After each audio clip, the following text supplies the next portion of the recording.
hasilnya ya. Luar biasa, manis ya. Kalau bukan sambil berdiri saya akan makan. Sambil duduk lah makan lah. Masya Allah. Tebalnya bukan main.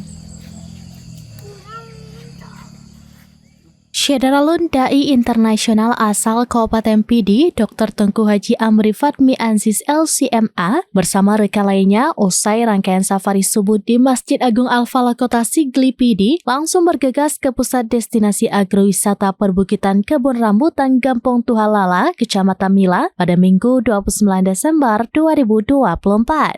Menempuh perjalanan sekitar 32 km dari pusat kota Sigli, puluhan jamaah yang tergabung dalam rombongan menapaki kehamparan kebun yang membentang di area 1000 hektar. Rombongan disambut ulama karismatik Aceh asal Kabupaten Pidi, Tengku Haji Muhammad Ismi Abdul Jalil atau lebih kerap disapa Abu Ilot. Abu Ilot menyebutkan saat ini sedang puncaknya musim panen rambutan, langsat, dan durian.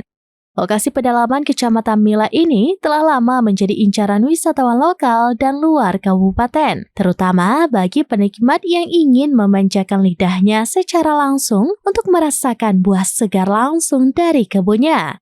Safrina, 41 tahun, salah satu petani kebun mengungkapkan, sekali panen untuk jenis rambutan dapat meraup rata-rata berkisar 30 sampai 50 juta rupiah. Umumnya para agen atau tengkulak dari berbagai pusat pasar, baik dari Sigli, Gorong-Gorong, Padang Tici, Bernun, kerap memborong produk hasil petani lala untuk dibawa ke dalam kota maupun luar kabupaten. Dari PD, Idris Ismail, Serambines.com. Alhamdulillah. Salah satu model buah rambutan, penan buah rambutan belerang, Belerang. Belerang yang terbaik di dunia ya. Saya buka ya. Berkah. Coba lah Kak. Kamera ya. Merahnya.